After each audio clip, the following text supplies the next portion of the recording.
محترم ناظرین، السلام علیکم ورحمۃ اللہ وبرکاتہ۔ شہر کے سب سے بڑے 5 اسٹار ہوٹل کے مغرور شیف نے ایک غریب بوڑھی عورت کو کچن سے نکال دیا جو وہاں برتن دھونے کا کام مانگنے آئی تھی۔ بوڑھی عورت نے جاتے جاتے چولہے پر پڑی دال میں ایک خاص مسالہ ڈال دیا۔ شیف نے غصے سے وہ دال پھینکنی چاہی، لیکن اس کی خوشبو سونگھتے ہی اس کے ہاتھ پاؤں ٹھنڈے پڑ گئے اور وہ کانپنے لگا، کیونکہ یہ بالکل وہی ذائقہ تھا جو… یہ کیا بکواس ہے؟ سرمد کی بھاری اور گونجتی ہوئی آواز نے کچن میں موجود ہر شخص کو اپنی جگہ جمنے پر مجبور کر دیا۔ اس کی آنکھوں میں ایک عجیب سی سرد مہری اور غرور تھا جو سامنے کھڑے اسسٹنٹ شیف کو اندر تک کاٹ رہا تھا۔ سر، میں نے بالکل وہی ترکیب استعمال کی ہے جو آپ نے بتائی تھی۔ نمک اور مرچ کا اندازہ بھی وہی رکھا ہے۔ اسسٹنٹ شیف علی نے کانپتی ہوئی آواز میں صفائی دینے کی کوشش کی، لیکن اس کے ماتھے پر پسینے کی بوندیں صاف چمک رہی تھی۔ میری بتائی ہوئی ترکیب… سرمد نے ایک قدم آگے بڑھایا اور پلیٹ کو اٹھا کر سیدھا کوڑے دان میں پھینک دیا۔ برتن کے گرنے کی زوردار آواز پورے کچن میں گونجی۔ میری ترکیب استعمال کر کے بھی تم نے اس ڈش کو ایک عام سڑک کنارے ملنے والے کھانے کے جیسا بنا دیا ہے۔ تم لوگوں کو کیا لگتا ہے یہ ایشیا کا سب سے بڑا ایوارڈ مجھے یوں ہی مل گیا تھا؟ یہ جو میرے کوٹ پر گولڈ میڈل کا بیج لگا ہے، یہ بازار سے خرید کر لایا ہوں میں۔ سرمد کا لہجہ آہستہ آہستہ تلخ ہوتا جا رہا تھا۔ وہ چلانے کی بجائے انتہائی دھیمی مگر زہریلی آواز میں بات کر رہا تھا، اور یہی چیز اسے زیادہ خوفناک بنا رہی تھی۔ سر، مجھے ایک اور موقع دیں، میں ابھی اسے ٹھیک کر دیتا ہوں۔ علی نے نظریں جھکائے ہوئے کہا۔ موقع؟ اس کچن میں غلطی کی کوئی گنجائش نہیں ہے۔ باہر جا کر دیکھو، لوگ مہینوں پہلے بکنگ کرواتے ہیں صرف میرے ہاتھ کا ذائقہ چکھنے کے لیے۔ وہ اس ہوٹل کے نام پر نہیں آتے، وہ سرمد کے نام پر آتے ہیں، اور تم جیسے بیوقوف لوگ میری ناک کٹوانا چاہتے ہیں۔ سرمد نے اسے گھورتے ہوئے کہا، اسے میری نظروں سے دور لے جاؤ، اور آج رات تم کچن کے فرش کی صفائی کرو گے، یہی تمہاری سزا ہے۔ علی سر جھکائے وہاں سے چلا گیا، جبکہ باقی عملہ بھی خاموشی سے اپنے اپنے کاموں میں لگ گیا۔ کچن میں سوئی گرنے کی آواز بھی سنائی دے سکتی تھی۔ سب جانتے تھے کہ سرمد اپنے کام میں جادوگر ہے۔ اس کے ہاتھوں میں وہ ذائقہ ہے جو کسی اور کے پاس نہیں، لیکن اس کا غرور آسمان کو چھوتا تھا۔ وہ کسی انسان کو انسان نہیں سمجھتا تھا۔ کچھ دیر کے بعد ہوٹل کا مینیجر فاروق کچن کا دروازہ کھول کر اندر داخل ہوا۔ اس کے چہرے پر پریشانی کے آثار تھے۔ سرمد صاحب، آپ نے ابھی تک وی آئی پی ٹیبل پر کھانا کیوں نہیں بھیجا؟ وہاں شہر کے سب سے بڑے بزنس مین بیٹھے ہیں اور بار بار پوچھ رہے ہیں۔ فاروق نے قدرے دھیمی آواز میں پوچھا، کیونکہ وہ بھی سرمد کے غصے سے واقف تھا۔ سرمد جو اس وقت ایک خاص سوس تیار کر رہا تھا، اس نے چمچ وہیں روکا اور گردن موڑ کر فاروق کو دیکھا۔ اس کے چہرے پر ایک طنزیہ مسکراہٹ تھی۔ فاروق صاحب، آپ کا کام ہوٹل کے کمرے سنبھالنا ہے، یہ کچن میری سلطنت ہے اور یہاں میرے اصول چلتے ہیں۔ لیکن سرمد، وہ بہت خاص مہمان ہیں، اگر انہوں نے شکایت کر دی تو ہوٹل کی ساکھ خراب ہو سکتی ہے۔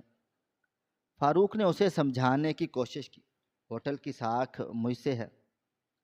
اگر میں آج یہ کچن چھوڑ کر چلا جاؤں تو کل آپ کے اس 5 اسٹار ہوٹل میں مکھیاں اڑ رہی ہوں گی۔ جا کر کہہ دیں اپنے بزنس مین سے، اگر سرمد کے ہاتھ کا کھانا کھانا ہے تو انتظار کریں، ورنہ شہر میں اور بھی بہت سارے ہوٹل ہیں، وہاں جا کر پیٹ بھر کر لیں۔ میں اپنے ذائقے کے ساتھ کوئی سمجھوتا نہیں کروں گا، صرف اس لیے کہ کسی کے پاس وقت نہیں ہے۔ فاروق جانتا تھا کہ سرمد سے بحث کرنا بیکار ہے۔ وہ اپنا سا منہ لے کر واپس چلا گیا۔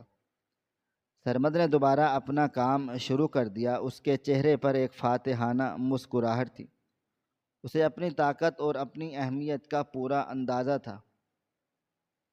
اسی دوران کچن کے پچھلے دروازے سے، جہاں سے سامان اندر لایا جاتا تھا، ایک ہلکی سی آواز آئی۔ کسی نے دھیرے سے دروازہ کھولا تھا۔ کچن کے دروازے پر ایک بوڑھی عورت کھڑی تھی۔ اس کے کپڑے میلے اور پرانے تھے، چہرے پر جھریاں تھیں اور جسم کمزوری کی وجہ سے ہلکا ہلکا کانپ رہا تھا۔ اس نے پرانی سی چادر سے خود کو ڈھانپا ہوا تھا۔ اس کی حالت دیکھ کر لگ رہا تھا کہ اس نے کئی دنوں سے کچھ نہیں کھایا پیا ہے۔ کچن کے ایک ہیلپر نے اسے دیکھا تو فوراً آگے بڑھا۔ اے مائی، تم یہاں کیوں آ گئی ہو؟ یہ 5 اسٹار ہوٹل کا کچن ہے، یہاں عام لوگوں کا آنا منع ہے، چلو جاؤ یہاں سے۔ ہیلپر نے اسے ہاتھ کے اشارے سے باہر نکلنے کو کہا۔ بیٹا، بوڑھی عورت کی آواز اتنی دھیمی تھی کہ بامشکل سنائی دی۔ بیٹا، مجھے مینیجر صاحب سے ملنا ہے، مجھے کام چاہیے تھا، یہاں کوئی کام نہیں ہے۔ تم جیسی بوڑھی عورت کیا کام کرے گی؟ جاؤ باہر جا کر مانگو، یہاں بھکاریوں کے لیے کوئی جگہ نہیں۔ ہیلپر نے سختی سے کہا۔ میں بھکارن نہیں ہوں بیٹا۔ عورت کی آنکھوں میں ایک عجیب سی چمک اور خودداری تھی۔ مجھے بھیک نہیں چاہیے، میں برتن دھو سکتی ہوں، صفائی کر سکتی ہوں، مجھے بس 2 وقت کی روٹی چاہیے اور تھوڑے سے پیسے تاکہ میں اپنی دوائی لے سکوں۔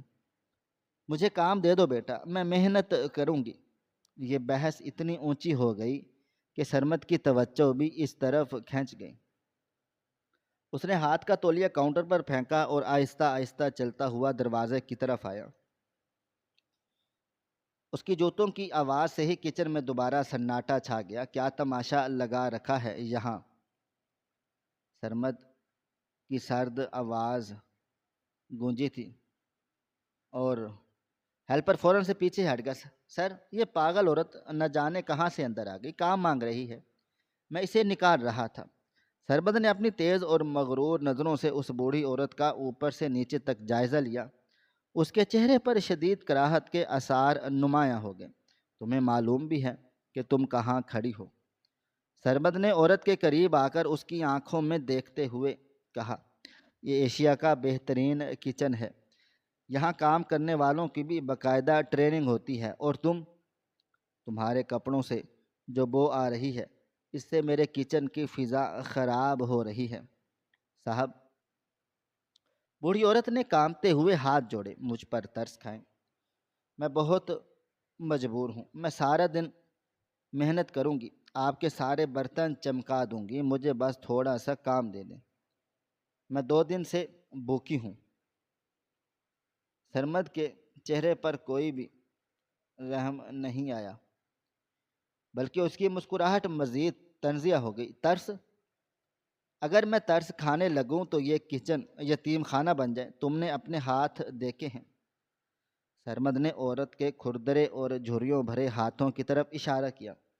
ان گندے اور بیمار ہاتھوں سے تم میرے ہوٹل کے قیمتی برتن دھو گی؟ میرے مہمان ان برتنوں میں کھانا کھائیں گے جنہیں تم نے چھوا ہو؟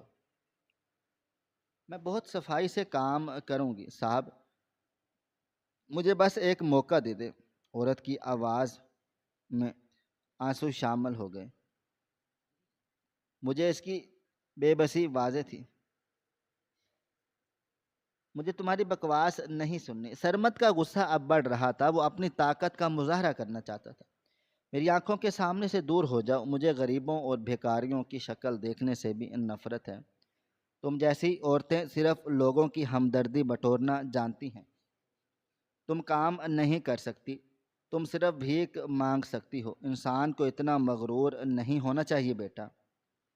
بوڑھی عورت نے اچانک اپنے جوڑے ہوئے ہاتھ نیچے کر لیے۔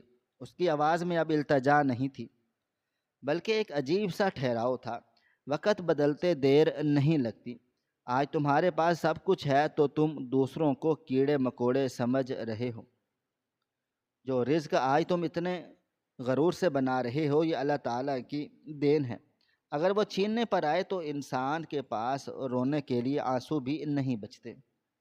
یہ الفاظ سننا تھا کہ سرمد کے غصے کی انتہا نہ رہی۔ وہ غصے سے لال ہو گیا۔ تمہاری یہ جرت کہ تم میرے کچن میں کھڑی ہو کر مجھے لیکچر دے رہی ہو۔ مجھے تم جیسی سڑک چھاپ عورت سے سیکھنے کی ضرورت نہیں ہے کہ مجھے کیا کرنا ہے چاہیے۔ میں نے یہ مقام اپنی محنت سے حاصل کیا ہے، کسی کے خیرات میں نہیں ملا مجھے۔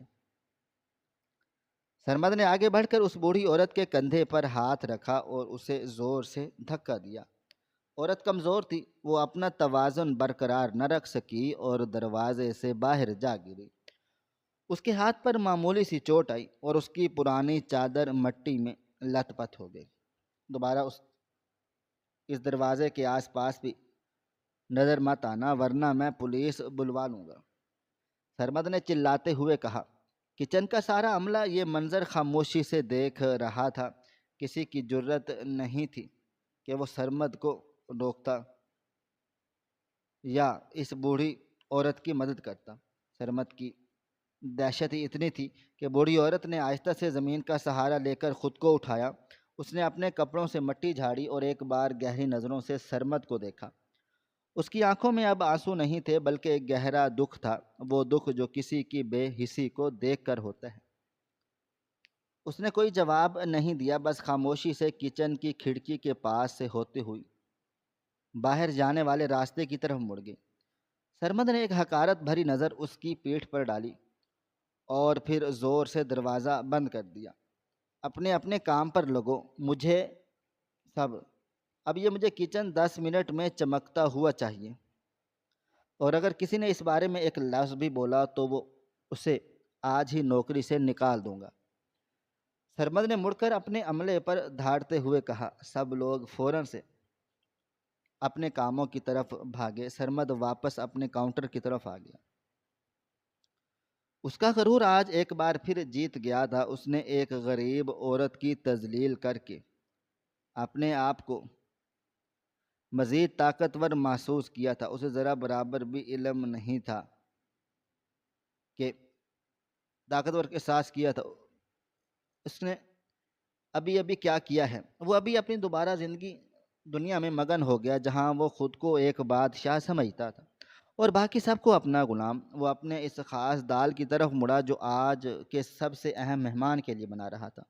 اسے اس بات کا بالکل بھی اندازہ نہیں تھا کہ چند لمحوں کے بعد اس کا یہ غرور، یہ طاقت اور یہ بادشاہت کس طرح ٹوٹ کر بکھرنے والی ہے۔ کچن کے باہر جانے والی وہ بوڑھی عورت خاموشی سے اس کے کاؤنٹر کے قریب کھلی کھڑکی کے پاس پہنچ چکی تھی۔ بوڑھی عورت خاموشی سے کچن کی پچھلی کھڑکی کے پاس کھڑی تھی جہاں سے اندر کا سارا منظر اور خاص طور پر سرمد کا کاؤنٹر بالکل صاف دکھائی دے رہا تھا۔ اس کی آنکھوں میں سرمد کے لیے غصہ نہیں تھا بلکہ ایک عجیب سی دکھ بھری مایوسی تھی۔ وہ مایوسی جو ایک استاد کو اپنے شاگرد کو دیکھ کر ہوتی ہے جو کامیابی کے نشے میں اندھا ہو کر اپنی بنیاد بھول چکا ہو۔ اندر کچن میں سرمد اپنے کام میں مصروف تھا۔ اس کا چہرہ اب بھی غرور اور تکبر سے بھرا ہوا تھا اور وہ اپنے اسسٹنٹ کو مسلسل ڈانٹ رہا تھا۔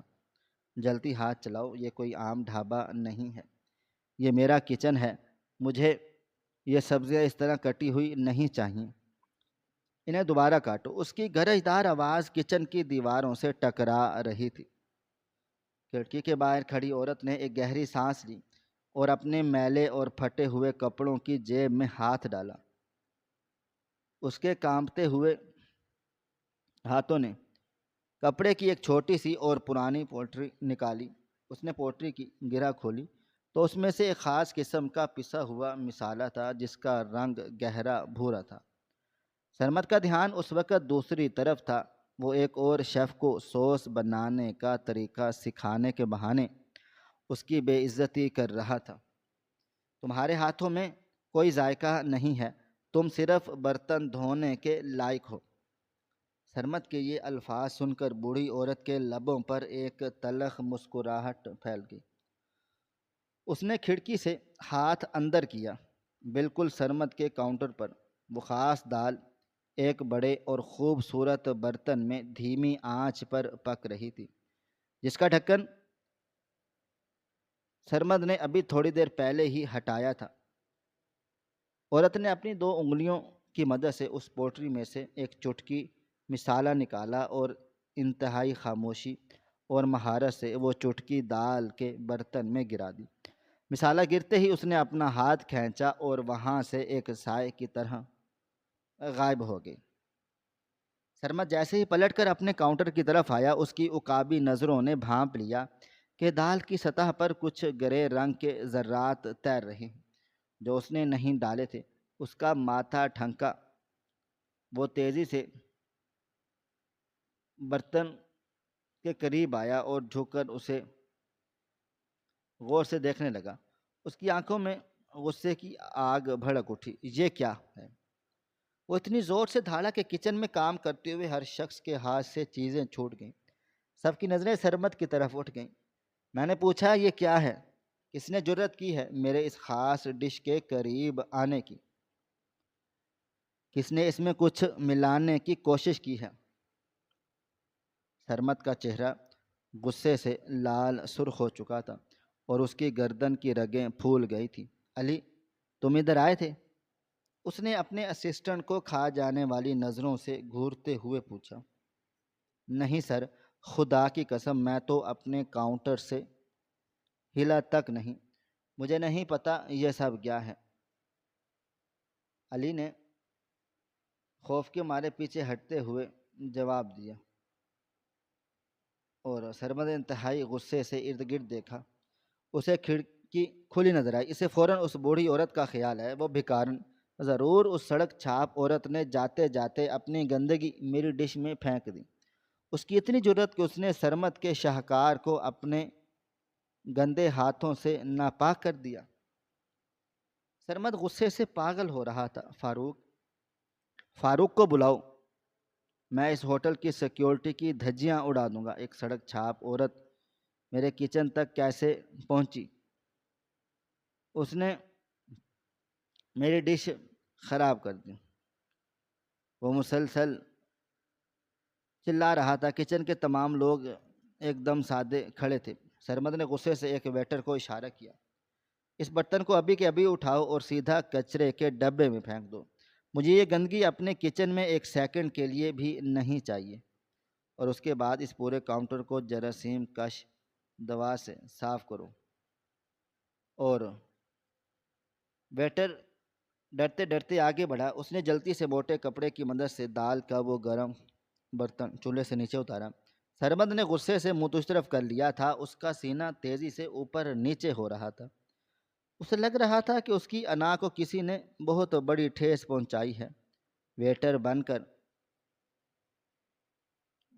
برتن کو کچرے دان کی طرف لے کر جا رہا تھا کہ اچانک اس نے توازن برقرار رکھنے کے لیے برتن کو تھوڑا سا ہلایا۔ جیسے ہی دال ہلی، اس میں ملا ہوا ایک چٹکی مسالہ گرم بھاپ کے ساتھ مل کر اپنا اثر دکھانے لگا۔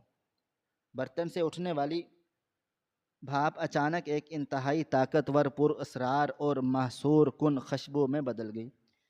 یہ کوئی عام خوشبو نہیں تھی جو روزانہ اس 5 اسٹار ہوٹل کے کچن میں بننے والے مہنگے اور غیر ملکی کھانوں سے آتی تھی۔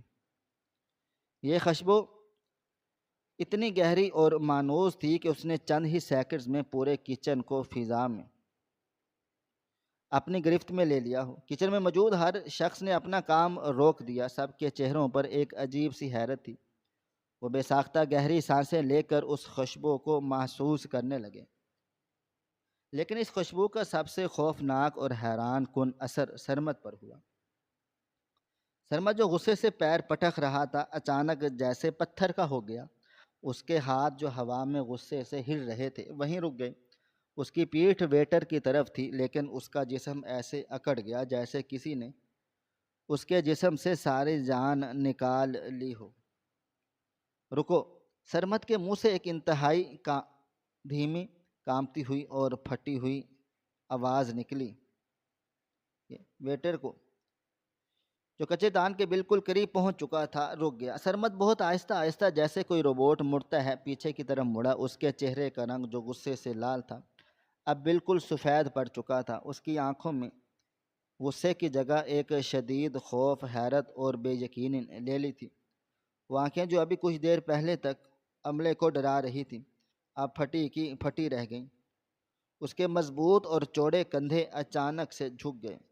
کچن کے لوگوں نے سرمد کی یہ حالت زندگی میں پہلی بار دیکھی تھی۔ وہ ایک جادوگر شیف جسے کبھی کسی نے کمزور نہیں دیکھا تھا، اس وقت ایک مجسمے کی طرح کھڑا کانپ رہا تھا۔ اسے میرے پاس لاؤ، سرمد نے کانپتے ہوئے ہاتھ سے ویٹر کی طرف اشارہ کیا۔ اس کی آواز میں اب رعونت اور رعب و دبدبا نہیں تھا، بلکہ ایک عجیب سی التجا تھی۔ ویٹر حیرت زدہ سا برتن واپس لے آیا، اسے سرمد کے سامنے کاؤنٹر پر رکھ دیا۔ سرمد کی نظریں اس دال پر جمی ہوئی تھیں۔ وہ خوشبو براہ راست اس کے نتنوں سے ٹکرا کر اس کے دل و دماغ کی ان بند گلیوں میں جا رہی تھی جہاں وہ برسوں پہلے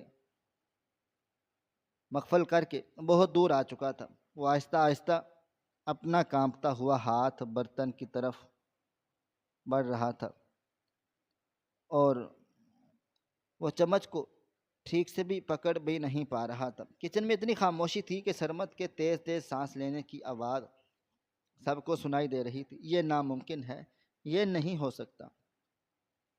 وہ پاگلوں کی طرح اپنے آپ سے بڑبڑا رہا تھا۔ علی نے ہمت کر کے پوچھا، سر آپ ٹھیک ہیں؟ کیا ہوا ہے؟ اس میں خوشبو؟ لیکن سرمد نے کوئی جواب نہیں دیا۔ اس کے لیے اس وقت دنیا میں کوئی بھی وجود نہیں رکھتا تھا۔ وہ صرف برتن اور وہ خوشبو تھی جو اس نے بامشکل ایک صاف چمچ اٹھایا اور انتہائی احتیاط سے جیسے کوئی بہت قیمتی اور نازک چیز اٹھا رہا ہو۔ اس دال کا تھوڑا سا حصہ چمچ میں لیا۔ اس کے ہاتھ پاؤں واقعی ٹھنڈے پڑ چکے تھے، ماتھے پر پسینے کی بوندیں چمکنے لگیں۔ اس نے آنکھیں بند کیں اور چمچ اپنے منہ میں رکھ لیا۔ دال کا ایک وہ قطرہ زبان پر پڑتے ہی جیسے جیسے وقت کا پہیہ الٹا گھومتا گیا، 1 سیکنڈ 2 سیکنڈ، پھر چھناکے کی آواز آئی۔ سرمد کے ہاتھ سے چمچ چھوٹ کر اسٹیل کے کاؤنٹر پر گرا تھا اور اس کی بند آنکھوں سے آنسوؤں کے 2 قطرے پھوٹ کر اس کے گالوں پر بہہ نکلے۔ وہ پیچھے کی طرف لڑ کھڑایا اور اگر اس نے کاؤنٹر کو سختی سے نہ پکڑا ہوتا تو وہ شاید زمین پر گر جاتا۔ یہ ذائقہ، یہ بالکل وہی ذائقہ تھا جس کی تلاش میں اس نے پوری دنیا چھان ماری، جسے وہ پچھلے 10 سالوں سے اپنے کھانوں میں لانے کی کوشش کر رہا تھا لیکن ناکام تھا۔ یہ وہی ذائقہ تھا جس نے ایک غریب اور بھوکے لڑکے کو ایشیا کا سب سے بڑا شیف بنایا تھا۔ یہ کوئی اور نہیں، یہ اس کی استاد کی خاص ترکیب کا ذائقہ تھا۔ سرمد کا دماغ سائیں سائیں کر رہا تھا۔ اس کا غرور، اس کا تکبر، اس کا ایوارڈ یافتہ ہونے کا خمار، سب کچھ اس ایک چمچ نے مٹی میں ملا دیا تھا۔ اسے سمجھ آ گیا تھا کہ وہ بوڑھی عورت کوئی بھکارن نہیں تھی، وہ اس کی وہی استاد تھی جسے اس نے شہرت ملتے ہی دھتکار دیا تھا اور آج پھر اسی استاد کو اپنے در سے بے عزت کر کے نکالا تھا۔ سرمد کی حالت ایسی تھی کہ جیسے کسی نے اس کا ضمیر نکال کر اس کے سامنے لا کر کھڑا کر دیا ہو، اور وہ اپنے ہی نظروں سے اتنا گر چکا تھا کہ اس کے پاس کھڑا رہنے کی بھی کوئی ہمت نہیں تھی بچی تھی۔ اس نے اپنے دونوں چہرے کو دونوں ہاتھوں میں چھپا لیا اور اس کے مضبوط کندھے کسی چھوٹے بچے کی طرح ہچکیوں سے رونے لگ گئے تھے۔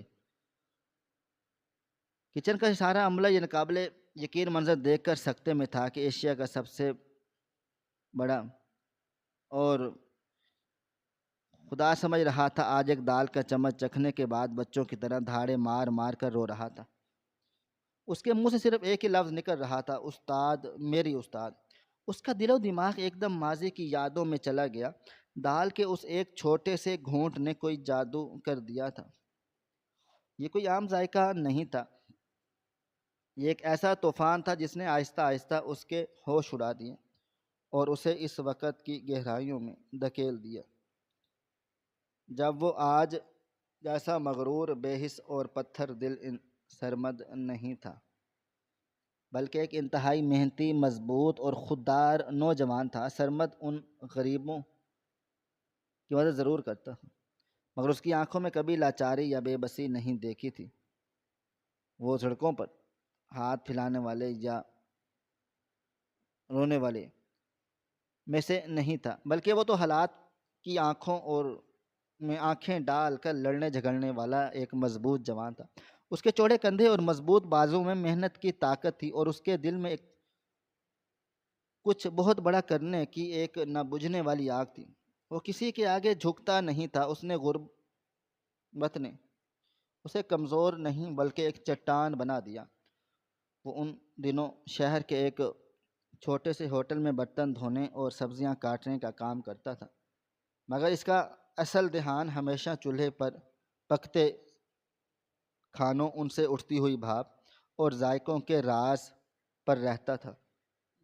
اس کے ماتھے سے پسینہ بہہ کر اس کی آنکھوں میں جاتا، لیکن وہ اپنی جگہ سے نہیں ہلتا تھا۔ اسے بس ایک موقع چاہیے تھا، ایک ایسا موقع جو اس کے اندر کے فن کو باہر نکال سکے۔ اور پھر ایک دن وہ موقع اس کی زندگی میں ایک فرشتہ صفت استاد کی صورت میں آیا۔ یہ وہی بوڑھی عورت تھی جسے اس نے آج دھکے دے کر نکالا تھا، مگر اس وقت وہ ایسی خستہ حال اور مجبور نہیں تھی۔ 15 سال پہلے وہ شہر کی ایک بہت مشہور اور امیر کھانا پکانے والی عورت تھی، جس کا اپنا ایک اور شاندار ریسٹورنٹ تھا، جہاں شہر کے امیر ترین لوگ ان کے ہاتھوں کا جادوئی کھانا چکھنے آتے تھے۔ ان کی استاد کا نام فاطمہ تھا، اور ان کے ہاتھ میں واقعی خدا نے ایک عجیب سا جادو رکھا تھا۔ سرمد ان کے ریسٹورنٹ میں ایک عام سے مزدور کے طور پر رکھا گیا، مگر فاطمہ کی تیز اور تجربہ کار نظروں نے بہت جلد پہچان لیا تھا کہ اس لڑکے کے اندر ایک عام انسان نہیں بلکہ ایک پاگل اور جنونی شیف چھپا ہے۔ انہوں نے دیکھا تھا کہ کیسے سرمد چھپ کر مثالوں کو سونگھتا اور کچے کھانوں کو دیکھ کر ان کے پکنے کا اندازہ لگا لیتا تھا۔ انہوں نے سرمد کو صرف برتن دھونے یا بوجھ اٹھانے کے لیے محدود نہیں رکھا ہوا، بلکہ آہستہ آہستہ محبت اور شفقت کے ساتھ اپنی قریب کیا۔ اس نے مزید خودداری کو کبھی ٹھیس نہیں پہنچائی۔ وہ جانتی تھی کہ یہ لڑکا بھکاری نہیں ہے، یہ محنت کرنے والا شیر ہے۔ انہوں نے اسے ذائقوں کے وہ راز سکھانا شروع کر دیے جو وہ دنیا میں کسی کو نہیں بتاتی تھی۔ سرمد کے رویے میں سیکھنے کی جو آگ اور تڑپ تھی، وہ فاطمہ کو بہت پسند آئی تھی۔ وہ دونوں گھنٹوں کچن میں اکیلے کھڑے رہتے۔ استاد فاطمہ اسے بتاتی کہ سرمد بیٹا، کون سا مسالہ کس وقت ڈلے گا، آگ کی آنچ کو کب تیز کرنا ہے اور کب دھیما رکھنا ہے۔ وہ اسے سمجھاتے ہیں کہ دیکھو بیٹا، کھانا صرف ایک ہاتھ کی حرکت اور مثالوں کے ملانے سے نہیں پکتا، کھانا دل کے دھڑکن اور سچی نیت سے پکتا ہے۔ جب تم کسی کے لیے کھانا بناتے ہو تو تم اسے اپنی محبت سے کھلاتے ہو۔ جس دن تمہارے دل میں غرور آ گیا، اس دن تمہارے ہاتھوں کا سارا ذائقہ مر جائے گا۔ سرمد ان کی ہر ایک بات کو کسی مقدس کتاب کے لفظوں کی طرح غور سے سنتا تھا۔ وہ ان کی بہت عزت کرتا، بالکل اپنی سگی ماں کی طرح۔ وہ کڑکڑاتی سردی کی راتوں میں جب پورا شہر گرم بستروں میں سوتا تھا اور وہ برف جیسے ٹھنڈے پانی سے ریسٹورنٹ کے دیگچے دھوتا تھا، اس کے ہاتھوں کی انگلیاں سن ہو جاتی تھی، مگر وہ کبھی رویا نہیں تھا۔ اس نے کبھی کسی سے رحم کی بھیک نہیں مانگی تھی۔ وہ مسکرا کر اپنے بازوؤں کے مسل دکھاتا اور کہتا تھا کہ یہ محنت ہی میرا اصل زیور ہے۔ اور استاد فاطمہ دور کھڑی اس کی بہادری اور خودداری کو دیکھ کر مسکراتی رہتی تھی۔ انہوں نے اسے اپنے پاس بلایا تھا اور اس کے برف جیسے ہاتھوں کو اپنے گرم ہاتھوں میں لے کر کہا، سرمد بیٹا، جو لڑکا حالات سے نہیں ڈرتا، مقدر اس کے آگے ایک دن ضرور گھٹنے ٹیک دیتے ہیں۔ تم ایک دن بہت بڑے انسان بنو گے، مگر وعدہ کرو کہ جب تم بڑے بن جاؤ تو کبھی ان سرد راتوں کو اور اس ٹھنڈے پانی کو نہیں بھولو گے۔ سرمد نے اسی وقت ان کے ہاتھ چوم کر کہا تھا، استاد، میں اپنا نام بھول سکتا ہوں، مگر آپ کا احسان اور یہ غربت کبھی بھی نہیں بھول سکتا۔ یہ غربت کے دن کبھی نہیں بھولوں گا۔ جب سرمد تھک جاتا تو استاد فاطمہ اپنے ہاتھوں سے اسے کھانا کھلاتی اس کے ماتھے کا پسینہ صاف کرتیں۔ ان کی محنت اور سرمد کی دیوانہ وار لگن نے مل کر سرمد کو ایک عام سے مزدور لڑکے سے ایک بہترین اور لاجواب کک بنا دیا تھا۔ اس کے بنائے ہوئے کھانوں کی خوشبو اور تعریفی اب ریسٹورنٹ سے نکل کر پورے شہر میں ہونے لگ گئی۔ بڑے بڑے لوگ اس کے ہاتھ کا کھانا کھانے کی فرمائشیں کرتے، مگر سرمد ان دنوں اتنا عاجز تھا کہ وہ ہمیشہ اپنا سر جھکا کر مسکراتے ہوئے یہی کہتا کہ یہ سب میرا کمال نہیں، یہ تو سب میری استاد کی مہربانی اور ان کی شفقت کا نتیجہ ہے۔ پھر وہ وقت آیا جس نے سرمد کی زندگی کی پوری کہانی کو ہمیشہ کے لیے بدل کر رکھ دیا گیا۔ ایشیا کا سب سے بڑا کنگ مقابلہ ہو رہا تھا، اور جس میں دنیا بھر سے بڑے بڑے اور نامور شیف حصہ لے رہے تھے۔ استاد فاطمہ نے خود اپنے ہاتھوں سے سرمد کا نام اس مقابلے کے لیے بھیجا۔ سرمد اندر سے گھبرایا ہوا تھا کہ وہ اتنے بڑے لوگوں کے سامنے کیسے جائے گا، مگر فاطمہ نے اس کے مضبوط کندھے پر اپنا پیار بھرا ہاتھ رکھ کر کہا تھا، تم میرے سچے شاگرد ہو، تم جاؤ اور پوری دنیا کو دکھا دو کہ محنت اور سچی لگن سے کام نہیں ہوتے، انسان کیا سے کیا کچھ حاصل کرتا ہے۔ میں نے تمہیں اپنا سب سے خاص ہنر، وہ خاندانی طریقہ اور وہ پوشیدہ مثالہ سکھا دیا جو آج تک میری پوری زندگی میں میرے اور میرے خدا کے سوا کسی کو نہیں معلوم تھا۔ آج سے وہ راز تمہارا ہے، تم جاؤ اور فتح حاصل کرو، میری ساری دعائیں تمہارے قدموں کے ساتھ ہیں۔ مقابلے کا دن سرمد کی زندگی کا سب سے مشکل مگر سب سے اہم اور فیصلہ کن دن تھا۔ کیمروں کی چمک اور ہزاروں لوگوں کی بھیڑ میں اس نے وہی دال اور وہی ذائقہ تیار کیا جس کا طریقہ استاد فاطمہ نے اسے سکھایا تھا۔ جب غیر ملکی ججوں نے اس کا کھانا چکھا تو وہ ہکا بکا رہ گئے اور حیران رہ گئے کہ وہ ذائقہ اتنا الگ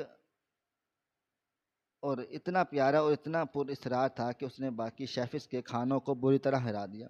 سرمد مقابلہ جیت گیا، وہ راتوں رات پورے ایشیا کا سب سے چمکتا ہوا ستارہ بن گیا۔ کیمروں کی چمک، اخباروں کی سرخیاں اور بڑے بڑے ہوٹلوں کے مالکان اس کے آگے پیچھے گھومنے لگے۔ وہ جہاں جاتا لوگ اس کا نام نہیں پکارتے، اور یہی سے اس کے اندر کا غرور زہر آہستہ آہستہ پھیلنا شروع ہوا، اور وہ بہت ہی خاموشی سے شہرت اور دولت کے نشے میں اس کے دل و دماغ کے رگوں پر قبضہ کرنا شروع کر دیا۔ جب ٹی وی پر اس کا کوئی انٹرویو ہوتا تو وہ بڑے فخر سے یہ تو بتاتا کہ اس نے اپنی زندگی میں کتنی محنت کی ہے، اس نے کیسے راتوں کو جاگ جاگ کر یہ ترکیبیں بنائی ہیں، لیکن وہ کبھی بھول کر بھی اپنی استاد فاطمہ کا نام نہیں لیتا تھا۔ اسے یاد آیا کہ وہ دن جب اسے پہلی بار ٹی وی پر آیا تھا، اینکر نے اس سے سوال پوچھا تھا کہ اور حیرت انگیز کامیابی کے بیچ کس کا ہاتھ ہے، اور سرمد نے کیمرے کی طرف مسکرا کر بڑے فخر سے کہا، میری اپنی محنت کا، اور میں نے دن رات ایک کر کے یہ مقام حاصل کیا ہے۔ میں نے کسی کی مدد نہیں لی، میں ایک سیلف میڈ انسان ہوں۔ اسے لگنے لگا تھا کہ اگر اس نے ٹی وی پر کسی بوڑھی عورت کا نام لیا تو دنیا سمجھے گی کہ اس کی اپنی کوئی اوقات نہیں ہے، وہ تو کسی کے سہارے یہاں تک پہنچا ہے۔ اس کا وہ مضبوط اور خوددار کردار جو کبھی غریبی میں بھی چٹان کی طرح قائم تھا، اب دولت کی چمک ملتے ہی وہ اندر سے خالی ہو چکا ہے اور کھوکھلا ہے۔ اس نے سب سے پہلے کام یہ کیا کہ اپنا وہ پرانا ہوٹل اور استاد فاطمہ کا علاقہ چھوڑ دیا اور شہر کے سب سے امیر اور چمکدار علاقے میں آ کر رہنے لگا۔ شروع میں جب وہ اکیلا ہوتا تو ایک دو بار اس کے دل میں اسے ملامت کی، اور اس نے سوچا کہ وہ ایک بار جا کر اپنے استاد سے ملنے جائے گا، ان کا حال پوچھے گا، لیکن پھر اس کے نئے امیر دوستوں نے اس کے کاموں میں اس کی بڑھتی ہوئی انا اور اس کے آس پاس موجود جھوٹی تعریفیں کرنے والے خوشامدی لوگوں نے اسے اپنے استاد سے اتنا دور کر دیا کہ وہ فاطمہ کے نام کو مکمل طور پر بھول گئے، اور وہ 11 سالوں تک کوئی بھی نہیں ملا۔ وقت گزرتا چلا گیا، سالوں پر سال گزر گئے، کئی انعام جیتے، اس نے بے تحاشا دولت کمائی، اس کا ایک نام اور ایک بہت بڑا برانڈ بن گیا، مگر اس کی شہرت کی آندھی میں اس کے اندر کا وہ عاجز اور محنتی انسان ہمیشہ ہمیشہ کے لیے مر گیا۔ اب وہ کوئی انسان نہیں بلکہ ایک بے حس مشین تھا جو اپنے غرور اور تکبر کے زور پر کچن پر حکومت کرتا تھا۔ وہ لوگوں کو کیڑے مکوڑے سمجھنے لگا۔ اس طویل عرصے کے دوران اس نے کبھی ایک بار بھی پلٹ کر یہ جاننے کی کوشش ہی نہیں کی کہ جس عظیم عورت نے اسے فرش کی خاک سے اٹھا کر آسمان کے ستارے پر بٹھایا تھا، اس کے اپنے حالات کیا ہیں۔ اسے ذرا بھی معلوم نہیں تھا کہ استاد فاطمہ کا وہ شاندار ریسٹورنٹ ایک خاندانی جھگڑے اور اپنوں کے بہت بڑے دھوکے کی وجہ سے ان کے ہاتھ سے ہمیشہ کے لیے نکل گیا۔ ان کی ساری عمر کی کمائی اور جمع پونجی تھی اور وہ ختم ہو گئی۔ وہ سڑکوں پر بھی آ گئی تھی اور وقت کی بے رحمی دیکھی انہوں نے آج اس دردناک مقام کو اور لا کر کھڑا کر دیا ہے۔ آگ بجھانے اور دو وقت کی روکی سوکی کھانے کے لیے اسی ہوٹل کے پچھلے دروازے پر برتن دھونے کی معمولی نوکری مانگنے آنا پڑا، اور اس بے حس سرمد نے اس کے بوڑھے اور بیمار ہاتھوں کا مذاق اڑا کر انہیں دھکے دے کر کچن سے نکال دیا۔ اسے یاد آیا کہ کیسے استاد فاطمہ نے ایک بار اسے اپنے ہاتھ سے لقمہ بنا کر کھلایا تھا جب اس کے ہاتھ جل گئے تھے، اور آج اس نے ان کے انہی ہاتھوں کا مذاق اڑایا تھا، اور ان گندے اور بیمار ہاتھوں سے تم میرے برتن دھوؤ گی۔ یہ ساری کڑوی اور سچی باتیں کسی پرانی فلم کی طرح سرمد کے ذہن کے پردے میں چل رہی تھی۔ دال کے اس ایک چمچ نے اس کے اندر کے گہرے نیند سوئے ہوئے ضمیر کو ایسے جھنجھوڑ کر جگایا جاتا تھا، اور وہ ایک مارے مچھلی کی طرح تڑپ رہا تھا۔ اسے استاد فاطمہ کے آخری الفاظ ہتھوڑے کی طرح اپنے دل و دماغ پر لگتے ہوئے محسوس ہو رہے تھے۔ وہ آج انہوں نے کچن سے بے عزت ہو کر نکالے جاتے وقت کہے تھے کہ بیٹا وقت بدلتے دیر نہیں لگتی۔ جو آج تم اتنے غرور سے کھڑے ہو کر بنا رہے ہو یہ تمہارا کمال نہیں ہے، یہ اللہ تعالیٰ کی دین ہے۔ اسے ایک دم شدت سے یاد آ گیا کہ وہ طریقہ، وہ خاص مثالہ اور وہ لاجواب ذائقہ جس پر وہ اتنے سالوں سے اتنا غرور کر رہا تھا، وہ تو سرے سے ہی اس کا اپنا ہی نہیں تھا۔ اس کی تو کوئی اوقات ہی نہیں تھی، وہ سب تو ایک امانت تھی۔ تو وہ اس کی استاد کا دیا ہوا ایک قیمتی تحفہ تھا جسے اس نے بے شرمی سے اپنا کمال سمجھ لیا اور دنیا کو دھوکہ دیتا رہا۔ آنسو اس کی آنکھوں سے کسی ٹوٹے ہوئے بند کی طرح سیلاب بن کر بہہ رہے تھے۔ اس کا سارا جسم بری طرح سے کانپ رہا تھا، اور اسے طاقتور ہاتھوں سے اب شدید نفرت بھی آ رہی تھی جنہوں نے اس کمزور، بیمار اور بوڑھی محسنہ کو دھکا دینے کے لیے استعمال کیا۔ اس کا چوڑا سینہ شرمندگی اور ندامت کے بوجھ سے پھٹا جا رہا تھا۔ اسے لگ رہا تھا کہ اس کا سانس رک جائے گا، اور وہ اندھیرے کمال شہرت اس قدر اندھا اور بہرا ہو چکا تھا، اس نے اپنی اصلی پہچان، اپنی جڑیں ہی کاٹ ڈالی تھی۔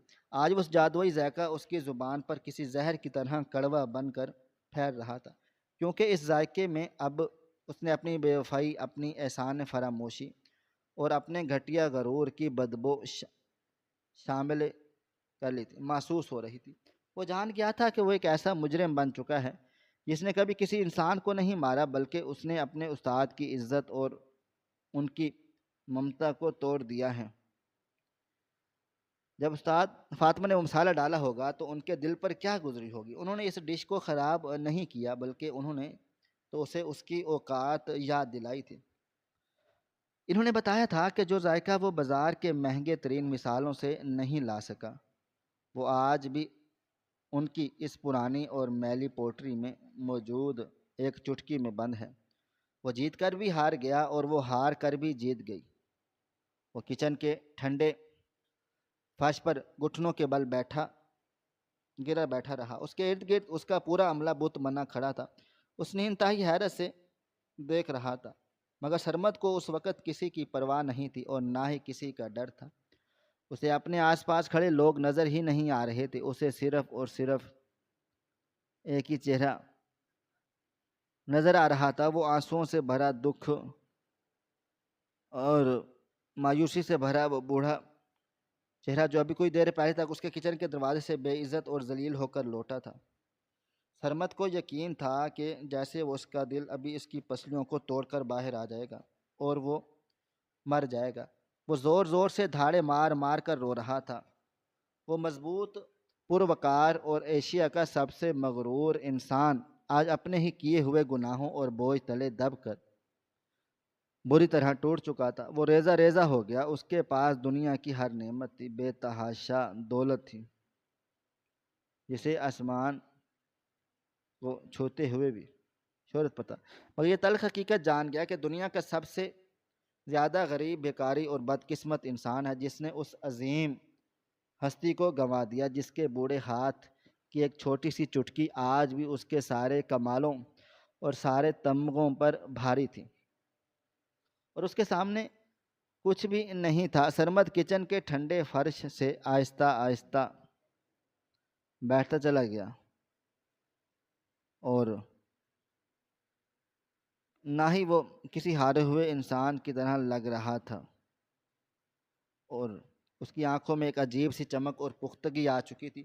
اس نے اپنے چہرے کو ہاتھوں سے صاف کیا اور ایک گہری سانس لی۔ اس کی نظریں جو کچھ دیر پہلے تک غرور اور تکبر سے بھری ہوئی تھی، اب ان میں ایک گہرا ٹھہراؤ اور سچائی تھی۔ اس نے کچن میں موجود اپنے تمام عملے پر ایک طائرانہ نظر ڈالی۔ سب لوگ اب بھی سکتے کے عالم میں اسے دیکھ رہے تھے۔ انہیں لگ رہا تھا کہ شاید سرمد اب غصے میں کوئی اور ہنگامہ کھڑا کر دے گا، لیکن سرمد کا رویہ بالکل بدل چکا تھا۔ اس نے نہایت پرسکون انداز میں اپنے کندھوں سے وہ قیمتی اور ایوارڈ یافتہ ہیڈ شیف کا کوٹ اتار جسے وہ اپنی جان سے زیادہ عزیز رکھتا تھا، اور نہایت آرام سے اسٹیل کے کاؤنٹر پر رکھ دیا۔ یہ عمل اتنا پراسرار اور خاموش تھا کہ کچن میں موجود ہر شخص کی سانسیں رک گئیں۔ سرمد نے بغیر کوئی لفظ کہے کچن کے پچھلے دروازے کی طرف قدم بڑھا دیے۔ اس کی چال میں کوئی لڑکھڑاہٹ نہیں تھی، بلکہ ایک مضبوط انسان کا وقار تھا جو اپنی غلطی کو دل و جان سے مان چکا ہو اور اب اسے ٹھیک کرنے کا ارادہ رکھتا ہو۔ اس نے دروازہ کھولا اور باہر کی کھلی ہوا میں آ گیا۔ اس کا ایک ہی مقصد تھا، وہ اپنے استاد کو تلاش کرے۔ وہ ہوٹل کی پچھلی گلی سے ہوتا ہوا مین سڑک پر آ گیا۔ اس کی تیز اور پروقار چال دیکھ کر راہگیر اسے مڑ مڑ کر دیکھ رہے تھے، مگر اس کی نظریں صرف ایک ہی چہرے کو تلاش کر رہی تھی۔ شہر کے سب سے پرانے بازار کی طرف مڑ گیا، جہاں عام طور پر غریب اور ضرورت مند لوگ بیٹھے ہوتے ہیں۔ کچھ دیر چلنے کے بعد پرانے برگد کے درخت کے نیچے اسے ایک جانی پہچانی سی پرانی چادر نظر آ گئی تھی، اور سرمد کے رقم قدم وہیں رک گئے۔ اس نے دیکھا وہ استاد فاطمہ تھی جو تھکن اور دکھ سے نڈھال وہاں بیٹھی تھی۔ سرمد نے ایک لمبی سانس لی اور اپنے اندر کی تمام ہمت کو جمع کیا۔ وہ ان کے پاس کسی بیکاری یا کمزور انسان کی طرح روتے ہوئے نہیں گیا، بلکہ ایک سچے اور مضبوط شاگرد کی طرح ان کے سامنے جا کر کھڑا ہو گیا۔ استاد فاطمہ نے آہٹ پا کر دھیرے سے سر اٹھایا۔ ان کی آنکھوں میں اب بھی وہی پرانی شفقت تھی، کوئی غصہ یا حیرانگی نہیں تھی۔ سرمد ان کے سامنے نہایت ادب سے بیٹھا اور ان کی آنکھوں میں آنکھیں ڈال کر انتہائی مضبوط اور ٹھہرے ہوئے لہجے میں بولا، استاد، میں آپ کے سامنے کوئی جھوٹا مفاد کروں یا بہانے نہیں بنانے آیا۔ میں جانتا ہوں میں نے جو کیا ہے وہ کسی معافی کے لائق نہیں۔ میں نے دولت اور شہرت کے نشے میں اس ہاتھ کو جھٹک دیا جس نے مجھے چلنا سکھایا تھا۔ میں ایک مغرور اور اندھا انسان بن گیا تھا، لیکن آج آپ کی اس ایک چٹکی دال نے مجھے میری اصل اوقات یاد دلا دی، میری روح کو جھنجھوڑ کر رکھ دیا۔ میں یہاں آپ سے بھیک مانگنے نہیں آیا، بلکہ ایک مجرم کی طرح اپنا جرم ماننے آیا ہوں۔ میں آج بھی وہی سرمد ہوں جسے آپ نے اپنے ہاتھوں سے تراشا تھا، لیکن حالات کی چکا چوند نے مجھ پر مٹی ڈال دی تھی۔ آج وہ مٹی ہٹ گئی ہے۔ آپ مجھے جو بھی سزا دیں گی میں ایک مضبوط انسان کی طرح اسے قبول کر لوں گا۔ استاد فاطمہ خاموشی سے اس کی آنکھوں میں دیکھتی رہیں۔ انہوں نے سرمد کے چہرے پر موجود پچھتاوے اور اس کی مضبوطی کو بہت گہرائی سے محسوس کیا۔ وہ جانتی تھی کہ سرمد کبھی حالات سے ہارنے والا لڑکا نہیں تھا، اور آج بھی وہ نہیں ہارا تھا، بلکہ اس نے اپنے اندر کے شیطان کو ہرا دیا تھا۔ انہوں نے گہری سانس لی اور انتہائی دھیمی مگر پر اثر آواز میں بولی، سرمد بیٹا، اگر تم روتے ہوئے بھکاریوں کی طرح میرے پاؤں پکڑتے تو شاید میں تمہیں کبھی بھی معاف نہ کرتی، کیونکہ میں نے ایک کمزور انسان کو نہیں بلکہ ایک مضبوط اور خوددار انسان کو تیار کیا تھا۔ مجھے خوشی ہے کہ تم نے اپنی غلطی کو کمزوری نہیں بننے دیا بلکہ اسے اپنی طاقت بنا کر مان لیا ہے۔